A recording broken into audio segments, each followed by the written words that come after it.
오늘 말씀의 제목은 친구입니다. 친구.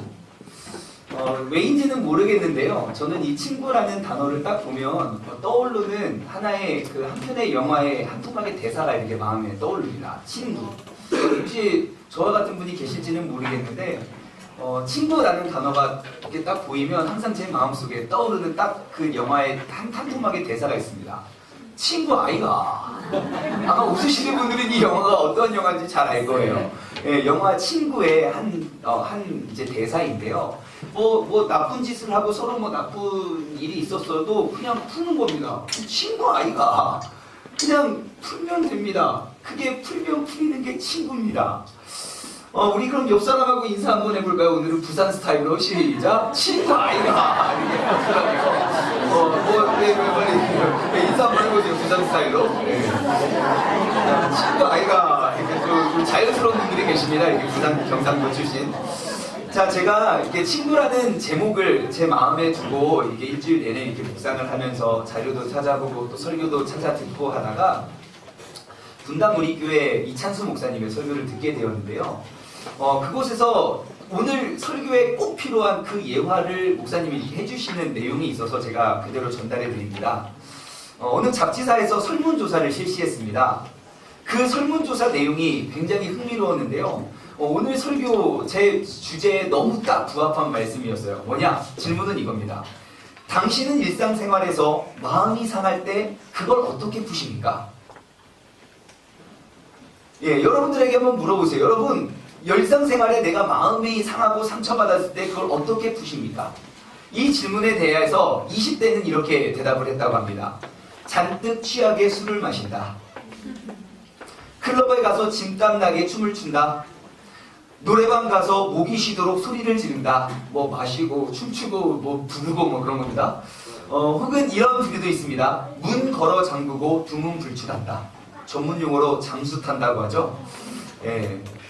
근데 이제 이 질문들에 대한 답이 또 다른 질문을 했는데 그 질문에 대한 질문과 답이 좀 마음을 좀 이렇게 짠하게 했는데요. 다음 질문은 그거였습니다. 그럼 당신이 선택한 그 방법으로 상한 마음이 풀리셨습니까? 우리가 한번 대답해 볼까요? 여러분 스트레스를 푸는 많은 방법 중에 뭐 술을 쫓든 뭐 친구 뭐 클럽에 가서 춤을 추든 뭘 하든 뭐 이런 거 저런 거 해보니까 어떻게 마음의 근심 걱정이 싹 사라지시던가요? 해본 사람처럼 이렇게 아니라고. 자, 아니에요. 잘 되지 않아요. 그래서 그 설문에 응했던 사람도 똑같은 대답을 했습니다. 거의 대부분의 사람들이 제대로 풀지 못했다고 답을 한 거예요. 오히려 이러한 오류가 발생했습니다. 밤새도록 술 마시고 속쓰려 죽을 뻔했다. 괜히 안 써도 되는 돈을 너무 많이 지출했다. 왜요? 술김에. 예. 그리고 쓰린 속 달래느라 해장하고 그 약값 돈만 들어갔다. 내가 차 몰고 홧김에 차 몰고 나갔다가 교통사고 당했다. 딱지 끊었다. 노래방에서 소리 지르다가 이비인후과 진료를 받았다. 이런 부작용이 따라왔다는 거예요. 그래서 그 다음에는 이런 질문을 했습니다. 당신이 선택한 방법 중에 어느 방법이 가장 좋은 방법이라고 생각하십니까? 여러분은 어떠한 방법이 제일 좋은 방법이라고 생각하십니까? 내 마음에 받았던 그 상처를 해소하기 위해서. 매운 거 먹는다? 속 더 쓰래요. 이렇게. 매운 거 먹는 사람도 있고 또 예? 뭐라고요? 대화를 한다? 누구랑요? 가까운 친구와 대화를 한다? 예. 지금 이 질문을 그 설문 사람한테 대상자에게 물어봤더니 여기에 대한 답을 이렇게 했습니다. 제가 이거 말하고 싶어서 여기까지 끌고 온 건데요. 나를 이해해주는 친구를 만나서 속을 털어놓고 이야기하는 것입니다. 이렇게 대답을 했어요. 나의 이야기에 경청해주고 나의 이야기를 공감해주고 나와 함께 울어줄 수 있는 친구와의 대화. 그렇게 한번 막 대화를 하고 나면 이때 내 마음의 화도 녹아내리고 내 마음이 막 이렇게 막 분노했던 것도 다 사그러들지 않습니까? 그죠? 나를 이해해주는 친구들을 만나서 내가 속 시원하게 털어놓으면 되는데 그렇게 하지 않는 이유가 뭘까요? 알잖아요. 우리는 법을 다 알고 있잖아요. 답을 알고 있잖아요. 그런데 왜 그렇게 하지 않고 계시죠? 예, 정답이죠. 여러분 친구가 없어서 그렇습니다. 친구가 없어서요. 그래서 그 설문지에 질문했습니다. 그럼 당신에게는 그런 친구가 있습니까? 있다면 몇 명이나 있습니까? 92.5%가 그러한 친구가 없다고 대답을 했어요. 아마 우리가 한번 이 자리에서 물어볼까요? 여러분, 내 마음에 쓰린 속을 내가 달래고 정말 위로받을 수 있는 그 친구가 저에게는 있습니다. 자신있게. 굉장히 스트레스 안 받으신 분들 지금 선생님 잘 기억하세요. 아무리 스트레스 줘도 다 풀 수 있는 방법이 있습니다. 굉장히 많으시네요. 제 예상과는 다르게. 나를 이해해주는 친구를 만나서 우리가 속 터놓고 이야기하면 되는데, 내 마음에 그렇게 많은 스트레스를 짊어지고 사는 이유가 뭡니까? 내가 왜 그렇게 속쓰리는데 또 술을 마시고, 내가 왜 그렇게 내 돈 들여서 목 터져라 노래방 가서 노래 부르고, 도대체 왜 그런 겁니까? 아마 우리도 내가 정말 힘들었을 때 나와 공감해주고 나와 함께 해줄 수 있는 그러한 친구 한 명이 없어서 그러지 않을까 싶습니다. 내가 정확한 답은 알고 있습니다. 정말 나랑 공감해주고 나를 이해해줄 수 있는 그 친구, 그 한 사람이 없는 오늘날의 현실이 그냥 대부분의 사람들이 그렇게 외롭게 쓸쓸히 그 어려움을 달래는 게 아니라 거의 모든 사람들이 10명, 20명에 1명꼴로 그러한 사람들이 있다는 것이죠. 친구 따라 강남 간다는 말이 있습니다. 옛말에. 강남이 도대체 어떠한 곳인지도 몰라도, 뭐 하는 곳인지도 모르고, 얼마나 무서운 곳인지도 몰라도 친구가 가면 그냥 따라간다는 말입니다. 친구, 나와 희노애 낙을 함께 할 수 있는 사람이 바로 나의 친구입니다. 모든 단체 생활을 이렇게 하다 보면 그 단체 생활에 큰 재미를 가져다주는 요인이 있는데, 그 공통적인 요인은 바로 친구가 아닐까 싶어요. 내가 마음을 나눌 수 있는 친구와 함께라면 내가 아무리 힘든 곳에 가도 쉽게 감당할 수 있습니다. 반면 아무리 쉬운 일도 내가 함께 나눌 수 있는 친구가 없으면 괴롭고 지루하고 재미가 없습니다. 학생들에게, 중고등부 학생들에게 이런 질문을 합니다. 야, 너 요즘 어디 가는 게 제일 재밌어? 교회요. 진짜? 왜? 거기 내 친구들이 많거든요. 야, 너 어디 가는 게 제일 재밌어? 학교요. 진짜? 왜? 거기에 제 친구들이 많거든요. 그럼 어디가 제일 재미없어? 집이요. 왜요? 친구가 아무도 없거든요. 혼자. 너무 재미없어요. 네. 우리 반대로 내가 어떤 프로그램과 내용과 시설의 좋고 나쁨을 다 떠나서 내 마음을 공감하고 내 마음을 헤아려 줄 수 있는 그 친구가 있는 곳이 가장 즐겁고 행복한 곳이 됩니다. 반대로 물어봅니다. 야, 교회 가자. 교회 안 가고 싶어? 교회 안 가요. 야, 왜 교회 안 가냐? 바쁘다는 둥, 학원 가야 된다는 둥, 지금 내가 시기가 너무 중요하다는 둥, 온갖 핑계를 다 대지만 결국 이유는 간단합니다. 친구가 없어서 안 갑니다. 아무리 바빠도 내가 좋아하는 친구가 있으면요, 교회 옵니다. 예. 여러분, 이 자리에 있는 우리 모두도 크게 다르다고 생각하지 않습니다. 어떻게 여러분 교회 오는 게 너무 즐거워서 오셨습니까? 아니면 가자. 여러분은 어떻게 이 자리에 나오셨습니까? 예. 내 신앙생활이 이렇게 즐겁지 않은 이유, 내가 교회를 향하는 나의 발걸음이 그렇게 잘 떨어지지 않는 이유, 나와 함께 울고 나와 함께 웃어줄 나의 진정한 친구가 없어서가 아닐까 생각해 봅니다. 오늘은 교회는 관계다 시리즈의 7번째 시간이고 마지막 시간입니다. 지난 9월 9일부터 오늘까지 약 2달 동안 우리가 지난 2달을 돌아보면서 우리는 다시 내 신앙생활의 모습을 되돌아보고 점검해 보길 희망합니다. 지난 9월 9일 선포했던 그 말씀의 제목은 빵 없는 빵집이었습니다. 빵 없는 빵집이라는 말씀이 선포되고 내용은 그러했습니다. 우리가 정말 허기지고 배고파서 빵을 사 먹기 위해 빵집에 갔는데 그곳에 빵이 없다면 그거는 정말 아무짝에도 쓸모없는 곳이고 다시는 그 빵집 안 갈 거라는 거죠.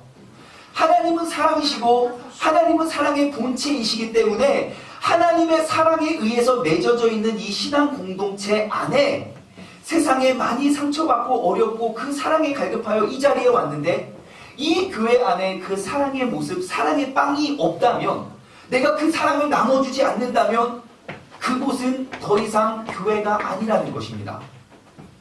그 이유로 지난 7주, 8주 동안 모든 선포되어지는 말씀들이 온통 관계를 쌓자, 사랑하자, 용서하자, 이웃을 사랑하자, 그러한 이야기들을 쭉 보내고 2달을 보냈습니다. 여러분, 우리 교회가 어떻게 됐습니까? 여러분 사랑의 빵을 막 많이 나눠주십니까? 내가 2달 전에는 관심 없던 사람이 지금 막 관심이 가져지십니까? 2달 전에는 인사하지 않은 사람 지금은 막 먼저 다가가 서로 막 가족이 되셨습니까? 원래 이럴 때 막 막 이렇게 나와야 되는데 그렇지 않는 거 보면 와, 제 마음속 한켠에 이거 안 되는 일인가? 불가능한 일인가? 막 스스로 막 그런 생각이 막 치밀어 오릅니다. 제가 이렇게 이루어질 것 같지도 않고 이루어지지도 않은 일을 제가 이렇게 강조하는 이유가 있습니다. 명확한 이유가 있습니다. 그게 바로 오늘 본문 말씀의 배경을 살펴보면 우리 모두가 이해할 수 있을 것입니다. 요한복음 15장을 보면요. 요한복음 15장 성경책을 펴신 분은 그 제목이 뭐죠? 15장 1절의 제목? 나는 포도나무요 너희는 가지라. 그게 제목입니다. 다시 말해 15장 5절 말씀을 보면 그 핵심이 나와 있는데요. 나는 포도나무요 너희는 가지라. 그가 내 안에 내가 그 안에 거하면 사람이 열매를 많이 맺나니 나를 떠나서는 너희가 아무것도 할 수 없음이니라. 그쵸? 하나님은 포도나무시고 우리는 가지입니다. 그럼 그 나무의 열매가 가지에 맺혀진다는 거죠. 다시 말해 우리가 신앙인으로서 하나님의 아름다운 열매를 맺혀지기 위해서 뭘 해야 됩니까? 주님 안에 거해야 된다는 거예요. 주님과 온전한 연합을 이루어야 된다는 겁니다. 그리고 나서 우리의 삶의 모습을 통하여 가지된 내가 그 나무된 하나님의 열매를 맺어가는 삶을 사는 게 주님께서 원하셨죠. 그리고 12절부터 17절까지의 말씀은요. 그리스도와 연합한 우리 성도들이 그 이웃과 나눌 사랑에 대한 교훈을 강조하고 있습니다. 다시 정리하면 1절부터 11절은 예수님과 성도 간의 관계에 대해서 주신 교훈인 반면 12절부터 17절 그 뒤에 따라오는 내용은 성도 상호 간의 관계에 대해서 주는 교훈입니다. 그런데 이 말씀이 우리 마음에 더 깊이 가깝게 다가오는 이유가 뭐냐? 왜 이게 더 중요하냐? 지금 요한복음 15장의 내용입니다. 내용의 배경입니다. 바로 예수님께서 나를 구원하기 위하여, 우리를 구원하기 위하여 십자가에 달리시기 위해 잡히시기 전날 일어났던 일이라는 거죠. 지금 요한복음 15장의 교훈은요. 예수님께서 이제 잡히시기 전날 거의 마지막으로 그 사랑하는 제자들에게 유언처럼 남기는 그 애절한 심정으로 그 제자들에게 이 교훈을 주셨다는 사실입니다. 여러분, 이웃 사랑에 대한 권고를 주신 것은 예수님의 공동체가 바로 사랑의 공동체가 되어야 한다는 그 중요한 의미를 가지고 우리에게 말씀해주고 있는 겁니다. 12절 말씀을 보면요. 내 계명은 곧 내가 너희를 사랑한 것 같이 너희도 서로 사랑하라 하는 것입니다. 내 계명은 곧 내가 너희를 사랑한 것 같이 너희도 서로 사랑해라. 우리가 지난 말씀을 통해서 이번 시리즈를 통해서 우리는 누가복음 10장 27절 그 말씀을 통해서 여기서 기록된 그 사랑이 어떠한 단어이고 어떠한 의미인지 우리가 말씀을 나누어 봤습니다. 여기서 등장한 이 단어, 사랑이란 단어, 내가 너희를 사랑한 것 같이 너희도 서로 사랑하라. 이 단어는 두 개의 다른 단어가 아닙니다.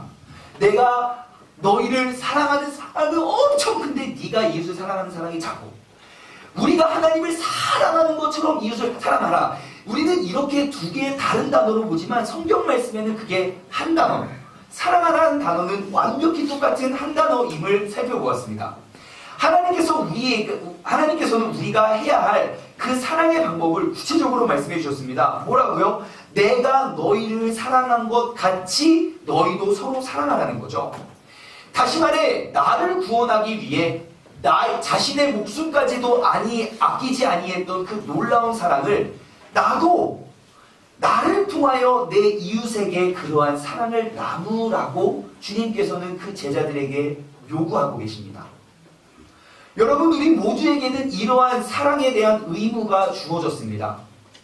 이 목적을 세상 어디에 가서도 사랑을 찾아볼 수 없고 세상 어디에서도 경험할 수 없는 오늘의 현실 속에 내가 이 사랑의 모임과 이 사랑의 공동체를 만들고 이루어가는 것이 하나님께서는 우리를 이 자리에 부르신 목적이고 이유임을 기억하시기 바랍니다. 사랑이 식어지고 사랑이 없어지고 사랑이 변질되어 버린 이 세상의 풍습을 우리가 받아들이는 것이 그게 교회이고 그게 현대 교회의 모습이 아닙니다. 세상이 어떻게 변화되고 세상이 어떻게 흘러가든지 영원히 변함없는 이 하나님의 말씀을 굳게 붙잡고 내가 좌로나 우로나 치우치지 않는 사람들이 바로 우리 크리스찬들이 되어야 하는 줄 믿습니다.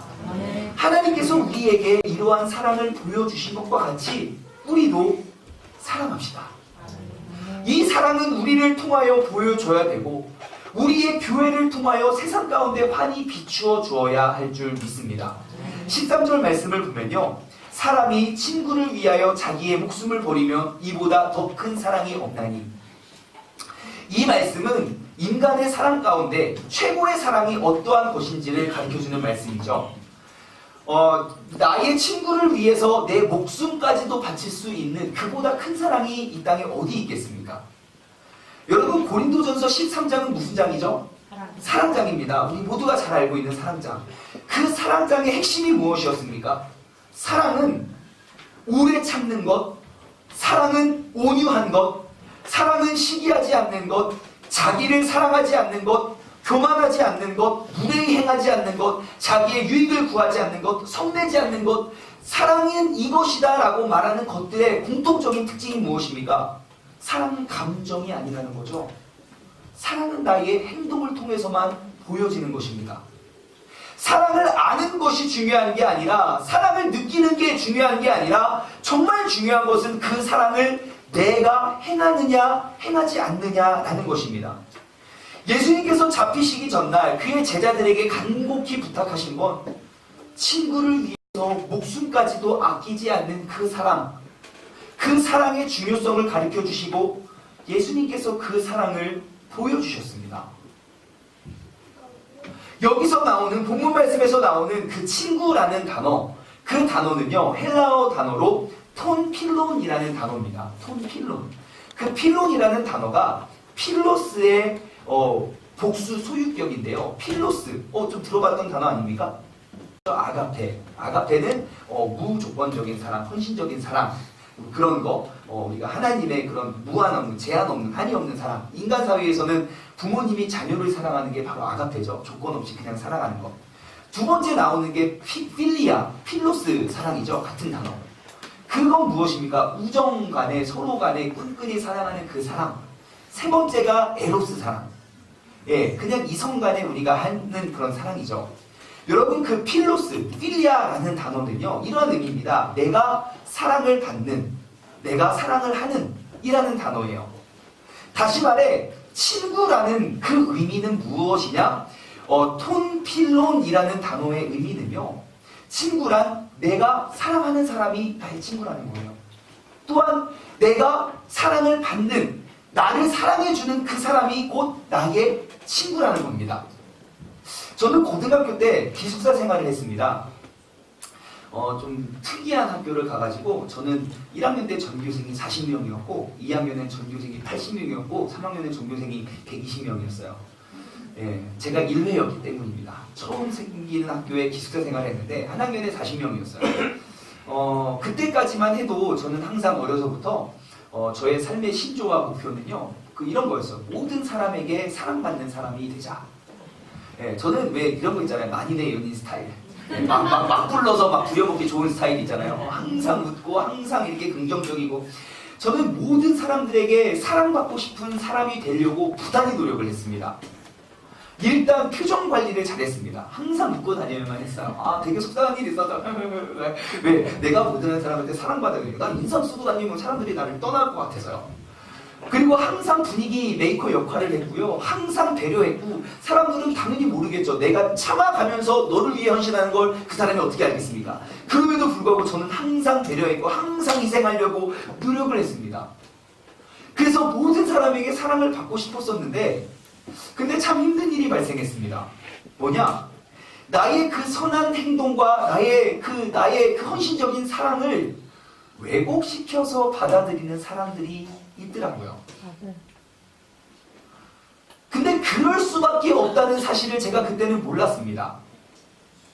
왜냐? 내가 이 사람을 열심히 생각하다가 그냥 이렇게 많이 생각하지만 그냥 마음의 표현으로 야 이거 너 필요한 것 같아 줘요. 그러면 고마워, 어떻게 나를 보면 이런 걸 생각났어, 고마워 라고 받아주기를 바라는 건 내 욕심이었어요. 그거를 받는 사람은 왜? 야, 네가 뭔데 나한테 이런 걸 줘? 나 이런 거 필요 없어. 본인이 가지고 있는 상처에 의해서 내가 주는 사랑을 그대로 받아들이지 않고 왜곡해서 받아들이더라고요. 결국 이렇게 왜곡된 시각으로 저를 평가하는 그런 몇몇의 주동자에 의해서 전교생이 40명인데 대략 한 36명 정도가 저를 왕따를 시키는 초유의 사태가 발생했습니다. 여러분, 기숙사에서 왕따를 당하면 그거 진짜 죽을 맛입니다. 왜냐면 학교에서 막 친구랑 싸우다가 집에 가면 땡이에요. 내일까지 안 가요. 내일까지 충전했다가 가서 또 싸우고 또 집에 가서 그럼 돼요. 근데 기숙사는요, 교실에서 막 싸우고 방에 가서 막 싸우고 교실 가서 막 싸우고, 아 진짜 죽을 맛이에요. 모든 사람들이 항상 눈만 마주치면 다 뒤에 가서 쟤 욕하는 것 같아가지고 맨날 그런 식이에요. 왜? 쟤 왜 이렇게 오버해? 자기 일도 아니면서 왜 이렇게 난리야? 누가 도와달래? 누가 신경 써달래? 이런 식의 해석이었습니다. 그래서 결국 저는 벼랑 끝에 몰리고 나서 항상 눈만 떠도 사람들 눈치가 보이는 거예요. 고개 들고 다닐 데가 없는 거예요. 나의 모든 말도 이 말하면 이렇다고 욕하고 저 말하면 저렇다고 욕하고 요 말하면 요렇다고 욕하고 무슨 말도 못해요. 내가 이거 하면 이거 했다 뭐라 그러고 저거 하면 저거 했다 뭐라 그러고 사람들이 다 모든 행동과 말에 제약을 받게 됐습니다. 그래서 별 노력을 다했습니다. 아, 내가 입이 방정이지, 입이 망정이지. 그래서 말을 하지 말아야지. 제가 기숙사에서 말 한마디도 안 하고 일주일 동안 사는 거 아십니까? 식판, 밥 먹을 때 식판은 원래 맛있게 먹고 막 가위바위보하고 막 물도 오고 게임하거든요. 막 가위바위보하자. 그래서 막 제가 일주일 동안 내가 말할 때문에 너무 막 실수도 많이 하고 막 사람들이 그렇게 오해를 해서요. 나는 모든 사람에게 사랑을 받고 싶은 사람이었는데 내가 아무리 애쓰고 노력을 해도 이루어지지 않는 것입니다. 제가 결국 이루어질 수 없음을 깨달았습니다. 아, 이게 불가능하구나. 모든 사람에게 사랑받는 게 불가능하구나. 제가 그 힘든 시절을 겪으면서 제가 한 가지 결단한 게 있습니다. 뭐냐? 모든 사람에게 사랑을 받는 게 불가능하구나. 그렇다면 내가 모든 사람을 사랑하는 사람이 되자. 이전에는 내가 사랑을 받으려고 노력했었습니다. 그래서 그 사랑을 받을 때 나는 행복을 누렸지만 이제는 사랑을 받는 것을 기대하는 게 아니라 내가 사랑을 주는 데의 기쁨을 누리는 겁니다. 그냥 사랑을 해버리면 돼요. 근데 그 사람을 상대방이 그 사랑을 어떻게 받아들이던지 간에 그건 그 사람의 몫이고 내가 이 사람한테 사랑을 받을 게 목적이 아니라 사랑을 하는 데 목적을 두는 겁니다. 사랑을 되돌려 받으려고 기대하면 언제나 왜곡되고 굴곡됨을 경험을 하지만 내가 사랑을 하는 것에 집중하면 이것만큼 정직하고 확실하게 내 사랑을 실천할 수 있는 방법이 없더라는 것입니다. 내가 받는 사랑의 기쁨을 느끼는 삶이 아니라 주는 사랑의 기쁨을 누리는 삶, 이게 바로 예수님께서 우리에게 보여주신 사랑의 방법이 아닌가 싶습니다. 제가 그때부터요, 인간관계에 큰 쓰디쓴 아픔을 경험하고 제가 인간관계에 관련된 책들을 엄청 많이 읽었습니다. 아마 다 세보진 않았어도 한 20, 30권 인간관계에 대한 책을 고등학교 1학년 때부터 읽었습니다. 지금도 제가 서점에 가면 제 눈에 띄고 신경이 쓰이는 그런 섹션이 사람의 마음을 얻을 수 있는 기술. 나 사람의 마음을 얻어야 되는데 아직도 그 책 사다 봅니다. 혹시 여러분 저와 같이 인간관계에 어려움을 겪으신 분들에게 제가 추천해드리는 책 카네기의 인간관계로 꼭 읽어보십시오. 읽어보시면 아, 내가 왜 이렇게 힘드는지 거기에 다 나와 있습니다. 제가 그 많은 책들을 읽으면서 제 안에 정립한 한 가지의 정립이 있어요. 여러분, 인간관계에 있어서 가장 필요한 키워드 하나, 그 한 단어를 꼽으라면 무엇을 꼽겠습니까? 라고 저에게 묻는다면 저는 지금은 이렇게 대답을 하겠어요. 인간관계에 있어서 정말 중요한 키워드, 바로 포용력입니다. 뭐라고요? 포용력이요. 내가 포용력을 넓혀가는 것이 내가 주변에 많은 사람을 얻어낼 수 있는 그러한 지름길임을 알았습니다. 나라는 틀을 딱 가지고 나서 이 틀에서 벗어난 사람들을 에이, 어떻게 사람이 저런 말을 할 수 있어? 어떻게 사람이 저렇게 행동할 수 있어? 내가 사람을 비평하거나 평가하는 게 아니라 나라는 틀이 없이 그냥 그 사람을 인정해 주는 거예요. 그리고 내 기분에 따라서 그 사람에게 막 가르치고 막 전파하는 게 아니라 좋은 때를 기다려요. 내가 이 말을 했을 때 이 사람이 들을 수 있을 때를 기다려서 그런 이야기를 싹 하면 이 사람이 내 말을 따라오면서 나의 편이 되더라고요. 포용력. 옛날에는 좀 논다 하는 학생들의 머리 색깔은 항상 노란색이었습니다.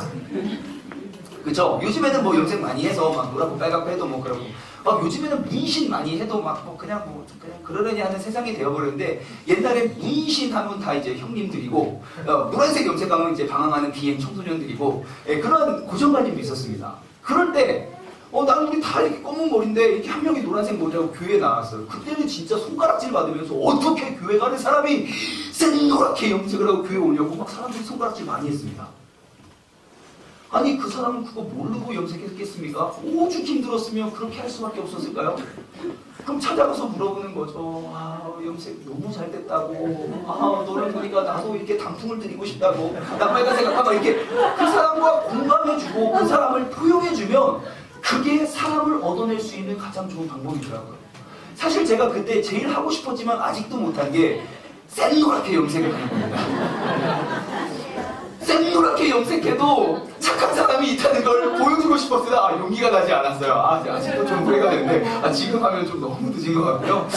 무슨 뭐 애기 둘 달린 아빠가 막 머리 노래가지고 이렇게 다니면 시험 들고 떠난 사람이 많을 것 같아서, 내가 품어주고 들어주는 것, 그냥 그 사람 그 자체를 인정하고 내가 용납하고 공감해주는 것, 이것이 바로 내 상한 속을 터놓을 수 있는 친구입니다. 내가 도저히 이해할 수 없는 행동을 딱 봤을 때 어떻게 저럴 수가 있지? 어떻게 이 타이밍에 저런 말을 하지? 나의 눈에는 거슬리고 나의 신경을 쓰이지만 내가 참고 이해하는 것, 내가 용납하고 수용하는 것, 이것을 통해서 내 포용력이 넓어지게 되는 것입니다.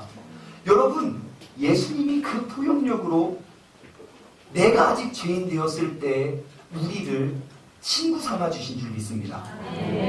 나 같은 사람까지도 포용해 주시고 품어 주셨습니다. 원래 그런 거 있잖아요. 잘 나가는 친구가 있으면 그 친구랑 같이 있으면 뭔가 나도 잘 나가는 것 같은 거. 뭐 그런 거 있어요. 요즘 뭐 BTS가 너무 인기가 많아. 방탄소년단을 말합니다. BTS 막 세계적으로 막 이렇게 이야기해. 그러면 내 친구야. 내 동생 나오지 연락 한 번 해? 그러면 막 내 어깨가 이만큼 올라가는데 왜? 잘 나가는 사람이 내 친구니까. 반대로 이런 것도 있습니다. 내가 좋아하는 친구가 내가 싫어하는 애랑 친하게 지내요. 그럼 괜히 꼴도 보기 싫습니다. 왜 저런 애랑 놀아? 그러면서 가서 이야기해요. 너 왜 얘랑 놀아? 나 옛날에 되게 힘들게 했던 애고 얘 이상한 애야. 막 온갖 이야기를 합니다. 그 친구랑 어울리는 것 자체가 그냥 창피하고 부끄럽고 수치스러워요. 특별히 왜 학교에서 왕따가 어렵냐면 왕따랑 함께하는 그 친구도 왕따를 시킨다는 거죠. 그렇다면 예수님과 나와의 관계를 한번 생각해 봅시다. 예수님은 오늘 본문 말씀에 친구를 위해서 자신의 목숨까지도 내어주셨는데, 내가 아직 죄인 되었을 때 나를 택하여 나를 구원하기 위하여 자신의 목숨을 바치어 자신의 사랑을 확증해 주신 분이 예수님인데, 예수님이 나를 친구로 삼으신 것이 주변의 자랑이 되겠습니까? 주변의 수치스러움이 되겠습니까? 여러분, 이 자리에 있는 우리는요, 하나님의 사랑이 무엇인지 알고 그 사랑을 증명해내는 사람들입니다. 이 세상이 잘못되고 고장나 있는 그 사랑을 올바로 교정하고 바로 잡아줄 수 있는 사람들이 바로 우리입니다. 식어지고 사라져가는 그 사랑을 다시금 일으켜 불태워야 하는 사람이 바로 우리입니다. 이 사랑의 실천을 위해 예수님께서는 자신의 목숨까지도 버려 친구를 위한 최고의 사랑을 보여주셨습니다. 그리고 우리에게 말씀하십니다. 14절, 너희는 내가 명하는 대로 행하면 곧 나의 친구라. 여러분, 예수님의 친구로 살아가고 싶지 않습니까? 내 친구 막 물 위 걸어다녀. 배고파? 기다려, 내 친구한테 전화할게. 보리떡 5개, 물고기 2마리야. 5,000명, 2만 명 먹였어, 2만 명. 내 친구 막 하늘로 승천해서 올라갔어. 여러분, 그 예수님의 친구 되고 싶지 않으십니까? 그 예수님의 친구 되심을 우리가 그 사랑을 통해서 보여주시기 바랍니다. 여러분, 이 자리에 있는 우리 모두는 같은 배를 탄 사람입니다. 여러분, 각계 전투를 해서는 이 세상에 그 고장나고 변질된 이 세상과 우리는 절대 맞서 싸울 수가 없습니다. 백전백패입니다. 나 혼자 세상에 가서 이것이 진짜 사랑이라고 아무리 외쳐도 세상은 조금도 움직이지 않습니다. 하지만 하나님께서 우리 세종중문교회라고 우리의 발걸음을 인도하시는 데에는 우리가 하나 되어서 우리가 연합되어서 나 혼자서는 감당할 수 없는 그 일 우리가 함께 감당하여 하나님의 모습과 그 사랑을 올바로 세상 가운데 비치고 가르치기 위해서 우리를 불러주신 줄 믿습니다. 그 사랑을 그 사명을 감당하기 위해선 우리가 한 가족이고 우리가 하나 될 수 있는 그러한 공동체가 되어야 된다는 사실을 잊어서는 안 됩니다. 우리는 같은 목적지에 도착하는 사람입니다. 나중에 우리가 함께 천국에 올라 함께 신앙생활 했던 사람과 함께 해야지 내가 원수와 함께 천국 가면 그게 천국입니까? 아니요, 오히려 반대로 원수를 두고 천국 갈 수 있겠습니까? 하나님이 보고 계실까요? 아니라는 겁니다. 주님께서 우리를 이 사랑의 관계로 사랑의 울타리로 우리를 맺어주신 그 하나님의 뜻을 기억하시기 바랍니다. 여러분 친구가 되어주십시오. 내 마음을 터놓고 나눌 수 있는 친구가 되어주십시오. 이 자리에 한번 주변을 둘러보십시오. 얼마나 좋은 친구 대상 후보생들이 얼마나 많은지 모릅니다. 모두는 아니지만 제가 이렇게 개인적으로 이렇게 알고 있는 사람들이 있어요. 저는 이제 이런저런 일들 사연 것 이렇게 알면요. 정말 이렇게 양파 같은 매력덩이가 얼마나 많은지 몰라요. 우리 교회 안에. 그냥 이렇게 앉아 계실 때 그걸로 겉으로 보면 모르지만요. 막 정말 소중하고 정말 귀중한 분들이 얼마나 한번 옆 사람 이제 눈빛을 한번 보십시오. 네? 비상하지 않습니까? 네, 하나님이 진짜 엄청나고 골라서 우리 세종중앙교회로 보내주신 줄 믿습니다. 여러분 교회에 나올 때마다 나의 관계를 더욱더 넓혀가고 더욱더 깊이 있는 관계를 형성해 가시길 바랍니다. 그럼 어떻게 그런 관계를 맺습니까? 예, 간단합니다. 교회 올 때마다 내가 먼저 다가가면 돼요. 우리 교회는 일주일 내내 바쁜 교회입니다. 화요일 날은 모여서 막 우리 으쌰으쌰 화요 전도하고, 수요일 날은 모여서 우리 또 수요 예배 드리고, 저녁에는 또 성경 공부하고, 목요일 날은 아침 일찍부터 또 성경 일독학교 하고, 또 저녁에는 막 길거리에서 와 막 또 찬양하고, 그리고 금요일 날은 모여서 또 저녁 예배 막 기도하고, 그 다음에 수요일 날 또 중보기도, 낮에는 또 모여서 막 중보기도 하고, 토요일 날은 노방 전도하고, 또 청소년부 예배도 하고, 우리가 관계를 쌓고 맺을 수 있는 너무너무 많은 통로들이 있는데, 내가 친구 삼으려고 하지 않으니 우리는 아무리 신앙생활 5년 10년 해도 우리의 교회는 변화되고 달라지지 않은 것입니다. 뿐만 아니라 여러분 우리 교회는요 24시간 기도할 수 있는 그러한 그 기도 음악이 흘러나옵니다. 누구라도 좋습니다. 아무도 교회 없을 때 혼자 1등으로 교회 한번 와보십시오. 그러면 캄캄한데 문을 찍 열면요 띵띵띵띵띵띵 하면서 피아노가 막 흘러나옵니다. 그러면 자연적으로 기도해야지 막 기도가. 제가 24시간 저 음악을 틀어놓은 또 다른 이유가 있습니다. 뭐냐면 설령 그럴 일은 당연히 없어야 되고 없겠지만 여러분 교회에 도둑이 들 수 있을까요? 없을까요? 있어요. 그럼 그 도둑이 언제 어느 날 하루 날 잡아서 우리 세종 중국에 올까 그럴까요? 알아요. 오면 안 됩니다. 근데 뭐 사람은 모르니까. 하지만 도둑이 마음을 작정하고 딱 문을 열고 뭘 훔쳐갈까 하고 딱 들어오는 순간 띵띵띵띵띵 막 나 같은 죄인상이신 피아노 반주하러 가면 거기서 무릎 꿇고 막 회개하는 놀라운 역사를 기대하고 제가 막 들어오는 거 아십니까? 엄청난 시간 언제 와도 우리가 함께 기도할 수 있는 그런 공동체가 세종중문교회. 여러분 언제든지 와서 함께 웃고 함께 울 수 있는 그런 친구를 맺어가시기 바랍니다. 예전에 우리가 3개월 전에는 셀 모임이 되게 활성화됐었어요. 정말 셀들끼리 모여서 주중에 한 번씩 셀 예배도 드리고 서로 뭐 기도 제목도 나누고 서로 밥도 떼고 열심히 즐거운 시간을 가졌어요. 그리고 나서 한 3개월 전에 셀이 개편이 됐습니다. 그 조직이 개편되고 우리가 이제 셀 모임은 잘 안 되지만 봉사는 아무튼 열심히 잘 되고 있어요. 교회가 매주 정말 매일매일 하나님이 우리에게 허락하신 재능으로 막 이렇게 열심히 봉사를 했어요. 그런데 문제가 생겼어요. 옛날 그 모임이 그리운 거예요. 옛날 그 셀 모임이. 근데 여러분 제가 그 잘 모여졌던 셀을 해체시킨 이유가 있습니다. 그 이유가 뭐냐? A셀 너무너무 행복해요. B셀 너무너무 행복해요. C셀 너무너무 행복해요. 그럼 우리가 함께 연합합시다 하면 연합을 안 해요. 연합하고 싶은 마음이 없어요. 우리가 좋아서. 셀 연합 예배 한 번 드리기가 얼마나 어려웠는지 몰라요. 맨날 모이면 그냥 셀 장들만 책임감 때문에 오고. 왜요? 그냥 이 셀이 좋아서. 여러분 그거 건강한 교회가 아닙니다. 지금 우리가 왜 이렇게 스몰 그룹 그 셀 모임 그런 것들을 안 만드는 이유를 아십니까? 우리가 하나가 돼야 됩니다. 내가 교회에서 짜준 그 공동체와 그 사람들끼리만 친해지고 그 사람들끼리만 맺어서는 절대로 하나님의 큰 뜻을 이루어낼 수 없다는 사실을 기억하시기 바랍니다.